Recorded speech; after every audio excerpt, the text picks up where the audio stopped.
첫 소식은 우리 둘이 땡트인데요. 쓸데없는 얘기했나 보다. 너무 오래 하셨어요. 지금.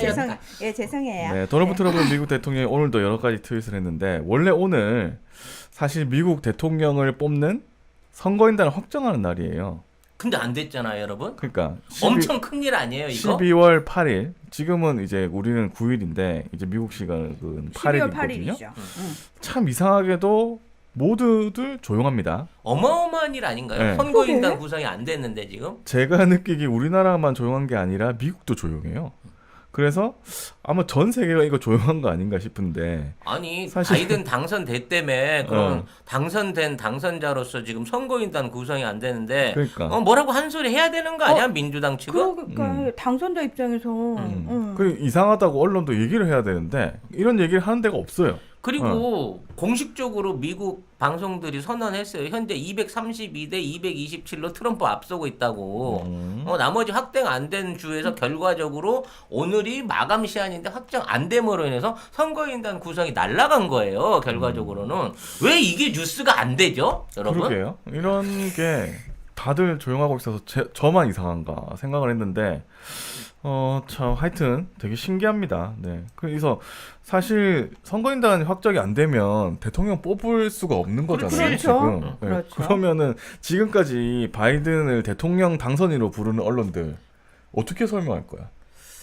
미국 언론은 그렇다고 치더라도 우리나라 언론들 또 우리나라 어떻게 할 거야? 언론은 뭐라고 이거 좀 이상한 거 아닌가라고 하는 리뷰라도 한번 해줘야 되는 거 아니니? 선거인단이 이게 안 됐다, 구성이 안 됐다 이 얘기라도 해줘야 되는 거 아닙니까 지금?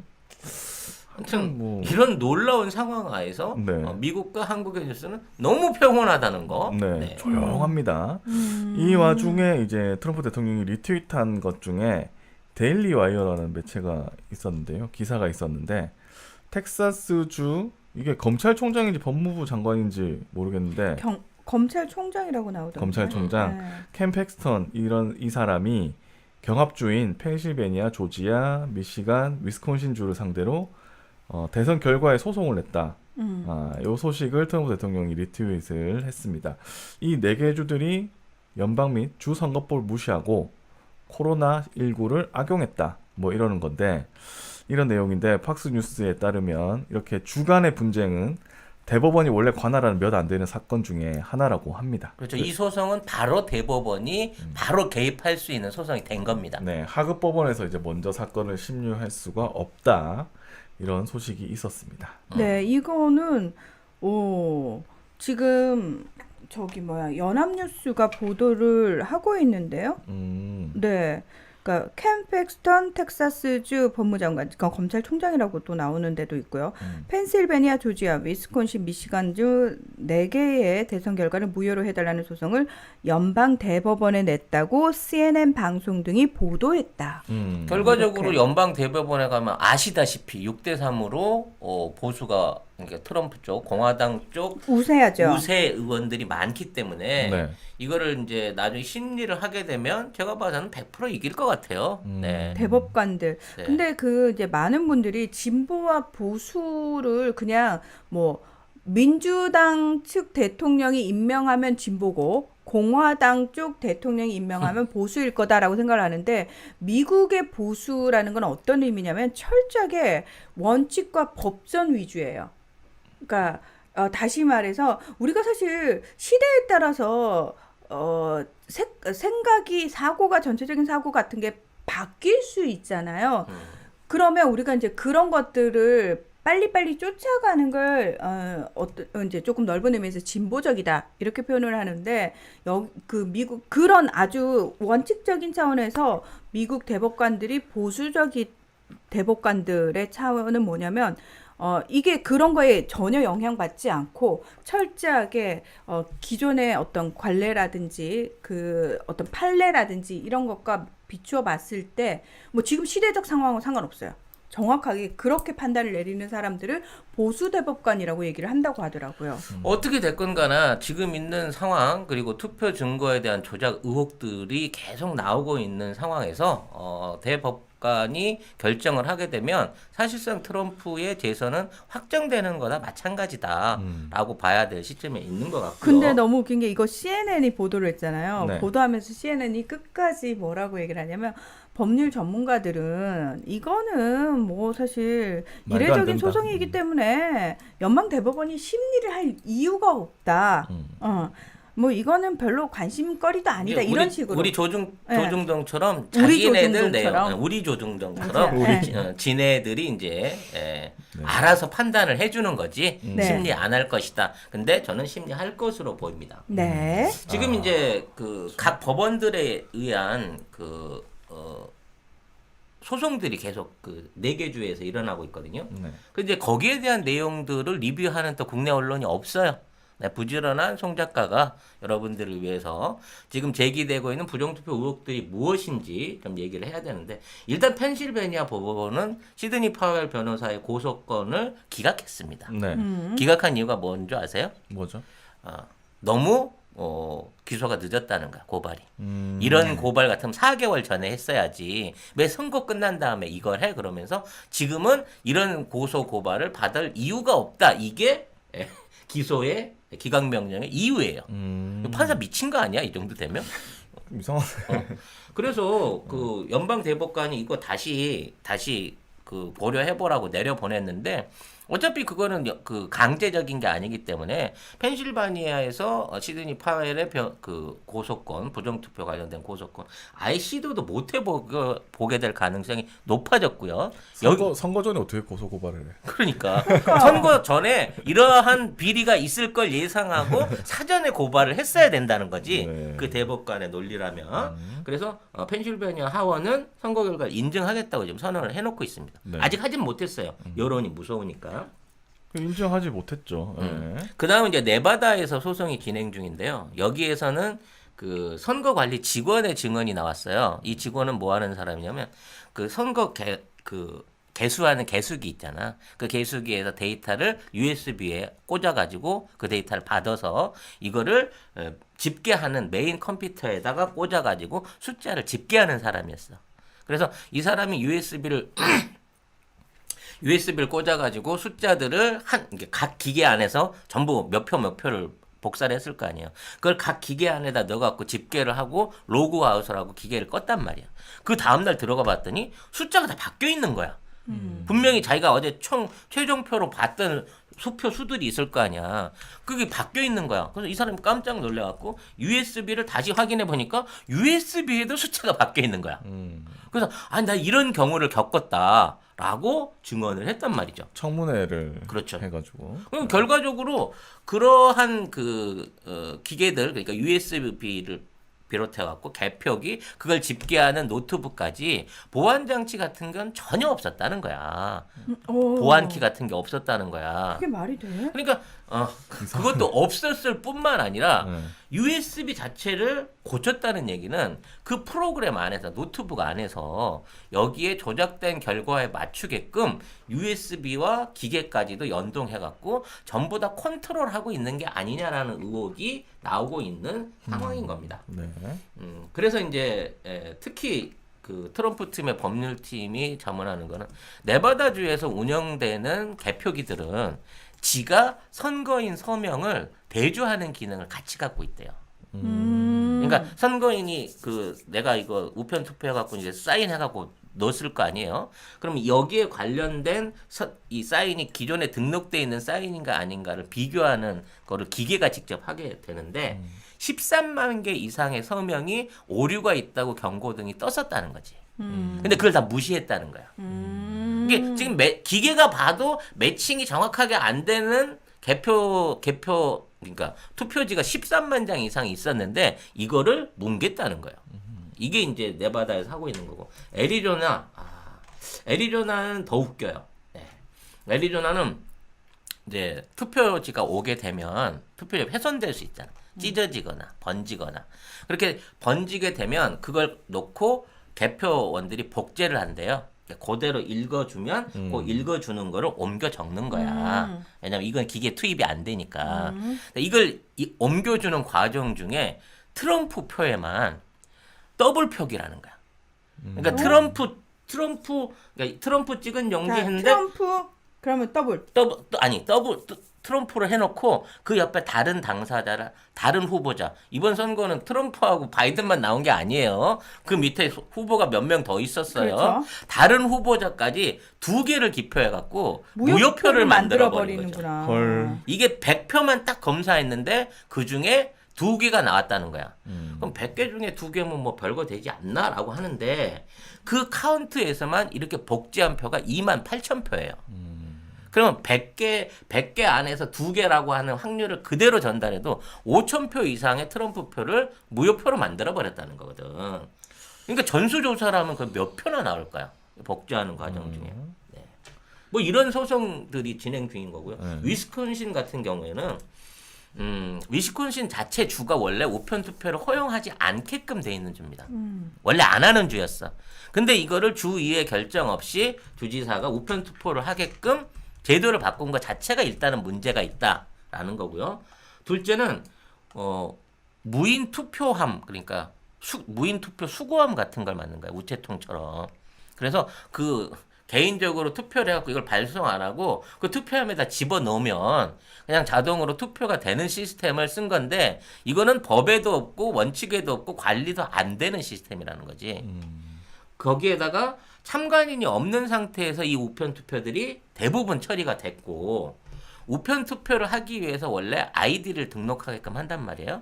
그러니까 내가 아이디로 우편 투표를 할 겁니다라고 등록을 해놓고 그 아이디에 맞춰서 사인을 넣어놓으면 나중에 이게 내 우편 투표가 맞는지 안 맞는지 대조하는 작업을 하게 돼 있었는데 이 아이디 자체를 등록 절차를 없앴다는 얘기야. 그렇기 때문에 정상적으로 그 사람이 실명 등록을 하고 우편 투표 등록을 했는지 확인이 안 되는 상황인 거죠. 또한 개표 종사자가 개표원이 자기가 봐갖고 사인이 안 돼 있거나 또는 이제 그 투표의 내용들이 이상이 있을 때 그러니까 아까 아이디가 등록이 안 돼 있다든지 이런 그 하자상의 문제, 절차상의 하자가 발견됐을 때 이걸 임의로 본인이 판단해갖고 사인을 하거나 아니면 유효한 표로 해갖고 넘겨버리는 작업을 진행을 했다는 거야. 그러니까 이건 무효표로 처리됐어야 될 게 봉투 까고 알맹이 유효표로 해갖고 집어 넣어버리는 바람에 오염된 투표가 들어갔을 가능성이 높다라고 트럼프 팀이 법률팀이 주장을 하고 있는 거죠. 그러니까 이런 내용들을 뭐 증빙을 하는 과정에 증언들도 있고 뭐 동영상도 있고 막 이런 거 나오잖아요. 또 엊그제 말씀드린 그 조지아주 그 CCTV 동영상 같은 경우도 굉장히 충격적인 내용 아니었어요? 11시 돼서 퇴근하고 난 다음에 갑자기 탁자 밑에서 여행용 가방이 나오면서 거기서 표가 쏟아지는데 이런 것들을 말하자면 저쪽 그러니까 바이든 측 언론에서는 아무 이상 없다. 아무 이상 없는 절차다라고 억지로 우기고 있는 상황인 건데 그게 이제 계속해서 뭐 페이스북이나 뭐 CNN이나 이런 데서 아니 그럴 수 있고 사람들 간 다음에 꺼낸 거가 뭔 문제가 되는 거냐. 어차피 기표소 안에 이미 들어와 있던 표들인데 그리고 그 사람들 아무런 뭐 의심받을 이유가 없는 사람들이다라고 이런 식으로 이제 쉴드 방송들을 치고 있는데 이런 뻔뻔한 방송 태도에도 불구하고 CNN이 불이 안 나고 있는 건 참 신기한 일이 아닌가라는 생각이 들어요. 네. 아유, 이게 내일 뉴스 맛집인데 불났다는 소리 또 나오는 거 아니야? 내일 CNN 어디 지부에 불 나는 거 아니야?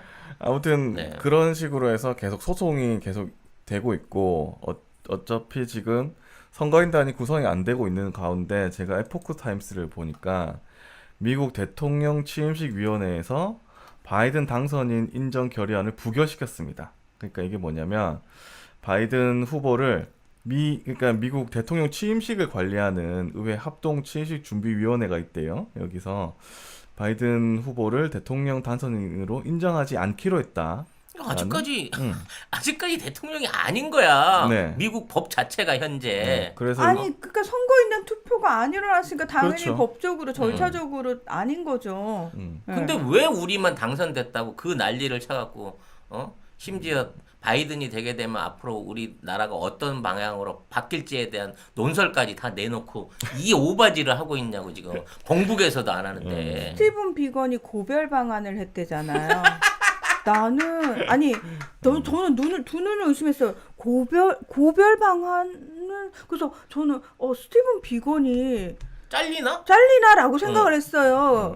그러니까 왜 나 이번에 잘리기 전에 마지막으로 왔어라고 스스로 발언을 했나 싶어서 찾아봤더니 그게 아니고 그냥 방안이에요. 아니 이 조중동은 강경화 장관 미국 가서 폼페이오 만날 때도 고별 방문하러 갔다 그랬다니까.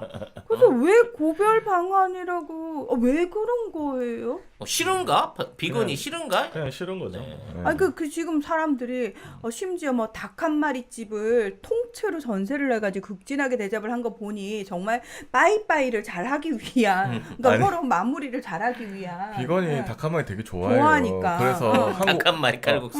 한국에 올 때마다 그 집에 가거든요. 그렇죠. 그래가지고 예전에 한참 남북 뭐 이런 거 있을 때 비건이 왔을 때 조선일보 기자가 거기 따라가요. 따라가가지고 사진을 찍어가지고 밖에서 아니 안에 들어가서 또 말 걸고 이랬는데 아, 그 진짜? 대답 안 해요 잘. 어. 근데 자기네들이 사진 이렇게 찍어가지고 비건이 이렇게 한 숟가락 하실래 뭐 이런 이런 느낌의 기사를 써가지고 비건이랑 겸상했다고 우기는 거야 지금? 이름은 비건인데 뭐 닭 한 마리 먹는다 뭐 이런 건가 아무튼 뭐 야, 씨. 하여튼 아 이상해. 그러네. 이름이 비건인데 닭을 닭을 먹었으니까. 되게 좋아해요. 예. 이 사람은 그런 굉장히 일도 문제가 있어요. 있는 사람이구나.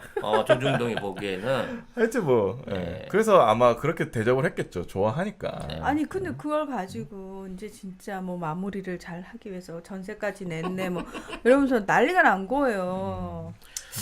그 비슷한 소식으로 이제 그 미국에 있는 정부 언니 이방자 여사. 네. 이방자 여사가 이방카. 어제 300억 20억 주고 집을 샀대요. 네. 돈도 그거 많아. 퇴임 후에 살 집이라고. 그러니까 네. 그걸로 해갖고 몰고 가는 거야. 네. 벌써 방 뺄 준비하고 있다는 거거든요. 네, 그렇더라고요. 이방자 여사에 대한 얘기를 내가 어저께 했잖아. 벌써 들은 거지. 네? 송 작가가 미국 올 때 쉬었다 가라고. 집을 벌써 장만을 하는. 우리 이렇게 통화하는 사이예요. 네. 네. 아까 정경현님이 청목이 이 YTN 인수한다 그랬다. 경쟁이다. 떼찌해줘라 그랬는데 합의 봤습니다. 네. 새날이 YTN은 먼저 인수하고 저희는 연합뉴스 쪽을 인수하는 걸로 네, CEO들끼리 합의를 봤으니까 그래요? 여러분들 이해해 주세요. 네. 오늘 연합입니까? 네. 그러면 연합 기사 하나 해드릴게요. 바로? 네. 이게 뭐냐면 이렇게 짠 듯이? 네. 재첩구 송작가 TV가 나온 최고의 히트 상품. 그리고 히트다 히트. 네, 네. 가장 오래된 우리 그 방송의 스폰서이시죠. 네. 올 가을에는 선물 세트로 선물할 수 있다. 오. 같은 가격인데 소장 세트로 별도로 판매를 하고 계시답니다. 네. 고향의 맛을 선물하는데 깨끗하고 청결한 섬진강. 섬진강에서 나온 음. 화개장조 제첩국 네. 많은 주문 있으시길 바라겠습니다. 제첩 알맹이가요 보리쌀보다 크면 이거 국산일 가능성이 거의 없습니다. 우리나라는 원래 작아요. 원래 네. 작아요. 치킨 소울푸드님께서 작지만 맛있는 게 국산의 특징이라고. 맞습니다. 정리를 너무 잘해주시네요. 그러니까요. 예. 한 봉지가 2인분인데 요게 500g이에요. 요게 5,000원이에요. 10개를 한꺼번에 주문하시면 5만 원. 배송비 무료입니다. 네. 화계 장터에서 식당을 실제로 운영을 하고 계시니까 혹시 그 근처에 갈 일 있으시면 꼭 거기 들리셔가지고 송작가 TV에서 봤다고 아는 척 꼭 하시고요. 뭐 하나라도 많이 얻어 드시기 바랍니다. 제첩전 달라 그랬어요. 디테일로 갈거는. 겁나. 아유, 죄송하지만 제첩 좀 주세요. 이 연합 기사가 이제 약간 열일을 하는 것 같은데 아까도 연합 기사 소개해드렸잖아요. 도널드 트럼프 대통령. 트럼프 대통령이 미국인들에게 백신을 우선 접종하도록 하는 내용의 행정 명령에 서명을 했습니다. 요거는 이제 다 언론들이 썼어요. 근데 이제 브리핑을 했는데 왜 기자가 이렇게 물었습니다. 다음 행정부가 백신 배포를 책임질 텐데 왜 바이든 인수위를 초청하지 않았느냐? 라는 질문을 했대요, 기자가. 그러니까 트럼프 대통령이 우리가 경합주에서 이겼기 때문에 다음 행정부가 누군지 봐야 된다. 이렇게 답을 했다고 합니다. 자신감이 대단하네요. 네. 아, 역시 우리 장인이 최고야. 네. 네, 배짱. 이거를 이제 워싱턴 포스트 그다음에 CNN도 다 보도를 했다고 연합뉴스가 썼습니다. 네. 나 이방카한테 고소당할 것 같아. 아니 트럼프 대통령이 우리나라 언론들 고소하고 지금 이방카는 따로 송 작가님 고소할 것 같아. 그만해. 아, 사랑에 빠진 게 죄는 아니잖아. 죄예요. 죄인가요? 예, 중죄입니다. 예. 지금 이제 마무리를 짓자면 네. 자꾸 그 계엄령에 대한 얘기가 나오고 있어요. 지금 있는 상황에서 비상 조치령을 내려갖고 계엄령을 선포하고 지금 있는 투표 사기범들 다 잡아서 구속시키고 군법 재판을 하고 그와 관련해갖고 이제 새롭게 군이 관리하는 상황에서 투표를 다시 해야 되는 거 아니냐라는 얘기들이 나오고 있는데 나는 이 트럼프가 대단하다고 생각한 게 2018년 9월달에 행정명령에 서명을 했는데 그 내용이 뭐냐면 외국 세력이 투표에 개입한 정황이 있을 때는 비상조치를 발동할 수 있고 이 비상조치 명령 안에 계엄령이 포함되어 있더라고. 헐. 그걸 2018년 9월 달에 이미 트럼프가 서명을 해서 이거를 법제화를 해놓은 거야. 세상에. 그러니까 이런 일이 있을 줄 예상했다는 거지, 트럼프 입장에서는. 그래서 실제 이제 그 미국 국방장관으로 지금 취임한 갑자기 이름이 생각이 안 나네. 늘 외우던 이름인데 전 대테러 센터 그 센터장이었죠. 이름 뭐지? 근데 여러분 아실 거고 그 사람 같은 경우에 좀 미국의 특수부대들을 동원하고 있다라는 얘기가 나오고 있어요. 그래서 일반적인 군인이 아니라 그린베레를 비롯한 특수부대들을 동원할 준비를 하고 있다라는 얘기가 대대적인 체포전이 시작될 가능성이 있다고 보는 거죠. 네. 아무튼 그래서 참 진짜 아니 저는 진짜 아무리 봐도 좀 놀랍네요. 아직 선거인단이 구성이 안 됐는데 조용하다는 게. 진짜. 이거 한 달 하고 5일이 지난 거고요. 이 상황에 대해서 이미 송 작가가 오래전부터 욕먹어 가면서 여러분들한테 얘기하지 않았습니까? 크리스토퍼 밀러. 크리스토퍼 밀러. 네. 네. 크리스토퍼 밀러 국방장관이 특수부대에 직접적인 명령을 내리고 거기에는 보고도 직접 해라라고 하는 한 라인을 설치했다는 얘기는 언제든지 이 부대들이 움직일 수 있다는 거예요. 그러면 이 부대들이 일상적으로 이게 경계하는 이런 부대들이 아니잖아, 사실은. 특수부대잖아. 얘네들이 할 일이 뭐냐? 이번 투표 부정과 관련된 인사들의 체포가 아니겠느냐라고 하는 예상이 가능한 거죠. 근데 계엄령은 네. 너무 좀 무섭다. 그죠? 지금 미국에 사시는 분들도 아니 왜냐면 이렇게 하지 않고서는 저들이 끝까지 이걸 인정 안 하고 지속적으로 증거 인멸을 해갈 거고 오히려 지들이 먼저 연방 독립이라든지 뭐 새로운 방식의 정치적인 코드로 갖고 트럼프로 압박하려고 할 것이기 때문에 트럼프가 정상적으로 1월 20일 날 이제 승계를 못 받을 상황이 온다 그러면 저는 그 이전에라도 만약 그렇게 1월 20일 스케줄이 안 맞겠다는 판단이 드는 순간이면 저는 계엄령 발의할 수 있다고 저도 예상을 합니다. 네.